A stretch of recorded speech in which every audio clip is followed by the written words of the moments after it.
Oi, meus amores.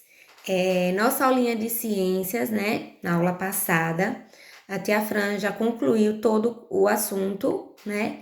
Mas eu deixei para vocês fazerem alguns desafios, né? Que tinha aí no livro sobre ciclo de vida, né? Sobre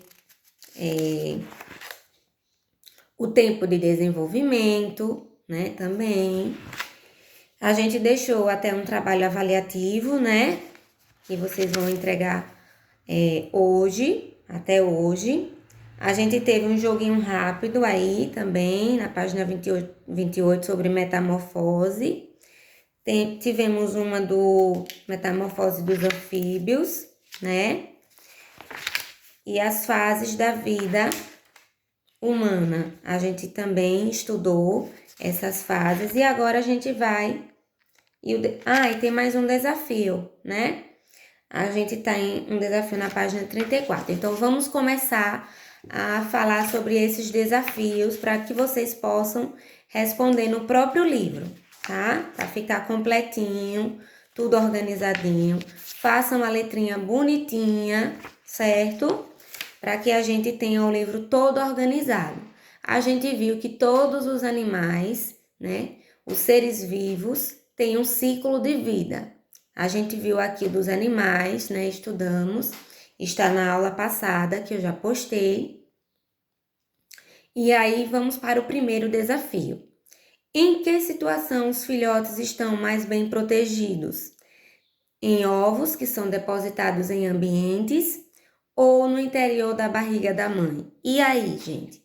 O que é que vocês acham? Vocês acham que eles estão mais protegidos dentro do ovo, né? Ou dentro da barriguinha da mãe? E aí, como resposta, vocês me dizem o quê? Isso mesmo. Quem respondeu dentro da barriguinha da mãe, respondeu correto, né? Eles estão mais seguros. Por quê, tia?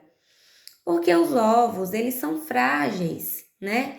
Então, acontece de outros animais comerem, né? Acontece desses ovos se quebrarem, né? E o animalzinho não se desenvolver. Então, são vários fatores, né?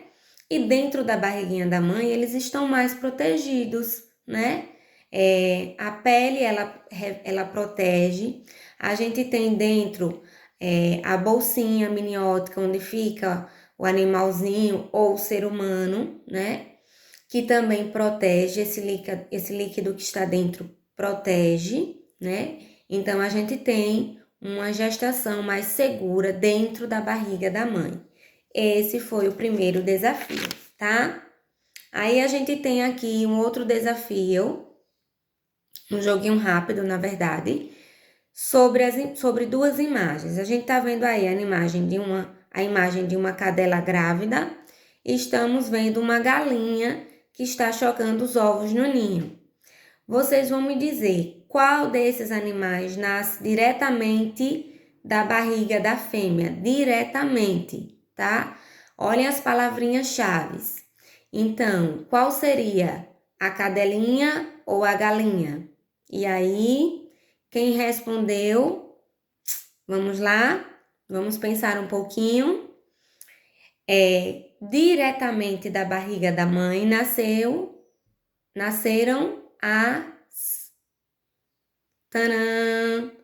os cachorrinhos, né? Porque a cadela, ela está gestando, né? Os cachorrinhos dentro da barriga. Então, os animaizinhos, eles vão nascer diretamente da barriga. A galinha, ela está chocando os ovos. Então, os ovos não estão dentro da galinha. Ela está chocando eles no ninho e eles não estão nascendo diretamente da barriga dela, tá certo? Então, marquem aí o xizinho, ok? Aí, vamos passando. Vamos vendo um outro jogo rápido sobre a metamorfose da borboleta, né? Está perguntando quais são as 3 etapas da metamorfose da borboleta. A gente viu que a borboleta, ela passa por um processo de transformação, que é justamente a metamorfose, né? E aí ele está perguntando quais são as 3 etapas dessa metamorfose. A primeira etapa é a de larva, né? Primeiro é uma larva, depois ela vai se transformar na pupa, onde vão ocorrer as metamorfoses que vocês estão vendo aí, as transformações, né? E aí, enfim, ela se transforma em uma borboleta adulta. Então, as 3 fases são larva, pupa e adulta, certo? Essas são as 3 fases da metamorfose da borboleta. Aí a gente tem a metamorfose em anfíbios também, que a gente viu detalhadamente, né? E aí tem uma perguntinha sobre a respiração dos sapos, né? A pergunta é a seguinte: os sapos adultos respiram através da pele? Isso a gente até estudou lá nos anfíbios, porque o sapo é um anfíbio, né? E a gente estudou os tipos de respiração. Gente, quem é que respondeu que é verdade? Quem respondeu que é verdade acertou, né? O sapo é um anfíbio e ele respira através da pele, certo? Eles têm uma respiração cutânea, que é justamente pela pele, tá? O oxigênio do ambiente entra pelos poros da pele e cai na corrente sanguínea do animal, tá bom? Além da respiração cutânea, eles também realizam a respiração pulmonar. No entanto, a cutânea é mais eficiente na absorção do oxigênio. Por isso, é tão importante e representa aproximadamente a metade dessa absorção de oxigênio nesses animais, tá certo? Então, é verdade? Sim, né? Lembrando que eles também têm uma respiração pulmonar, ok? A próxima é sobre as crianças. A gente começa a ver a imagem aí das crianças. E a primeira perguntinha é a seguinte: observando a imagem anterior, essa imagem aí, né? Podemos dizer que todas as crianças estão na mesma fase. Vocês observem aí e vocês vão me responder. As crianças estão na mesma fase, gente? Será que elas estão igualmente na mesma fase? Não, né? A gente vê crianças já maiores e a gente vê uma criança aí, né? Numa fase de bebê, né? Então a resposta seria não. Em sua opinião, o bebê está em que fase da vida? Ele está na fase inicial, né? Ele está iniciando, né, o ciclo de vida. E as outras crianças, tia, estão em que fase? Elas estão na infância, né? As outras crianças já estão um pouquinho maior, já são um pouco mais independentes, então elas estão na infância, certo? Ok? Próxima. Vamos lá. A gente tem uma outra imagem aí na página 32 e a gente tem um joguinho rápido. Primeira pergunta: na imagem 3, Carolina está em que fase da vida? Né? A gente tem aí fase 1, 2 e 3, né? Na primeira etapa. A gente vai dizer qual é a fase que Carolina, que está na 3, né? Na imagem 3, ela está. Será que ela está na fase inicial? Será que ela está na infância? Ou será que ela está na adolescência? E aí? E aí a gente vê que Carolina está na adolescência, certo? Ela está na adolescência.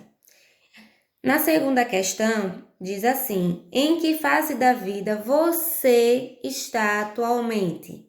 Vocês, né? É uma pergunta pessoal, mas vocês estão na infância.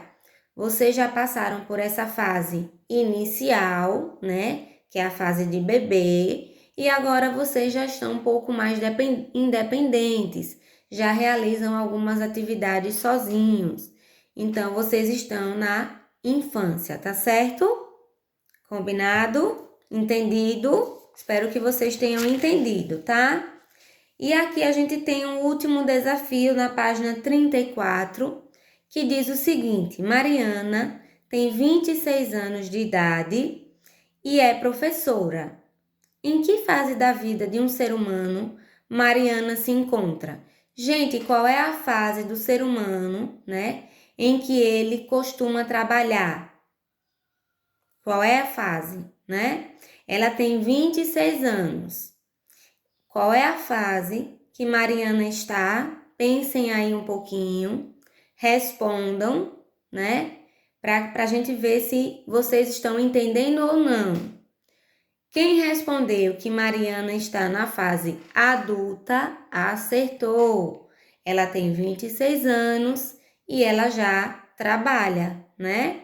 Então, quem respondeu que ela está na fase adulta, acertou. Um joinha. Yes, né?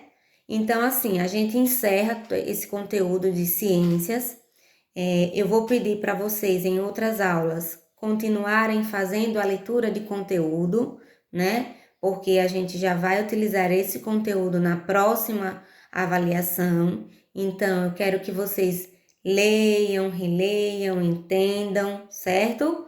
Porque para que vocês façam essa avaliação sem dificuldade, né? Que vocês aprendam, não é decorar não, gente. É aprender, é entender como se dá o processo de metamorfose, como as fases da vida humana, né? Que isso justamente nos interessa, né? Para que vocês saibam em que quando vocês observarem uma criança na fase inicial, uma criança que está na infância, um adolescente, um adulto ou um idoso, né, que está na velhice, vocês possam identificar essas fases, certo? Então, espero que vocês tenham entendido, que não tenha ficado nenhuma dúvida, tá? E respondam no livro, não deixem de responder. Assistem a videoaula e já vão respondendo, tá certo? Qualquer coisa, dá uma pausa, responde, depois volta com a aula novamente, tá bom? Beijo!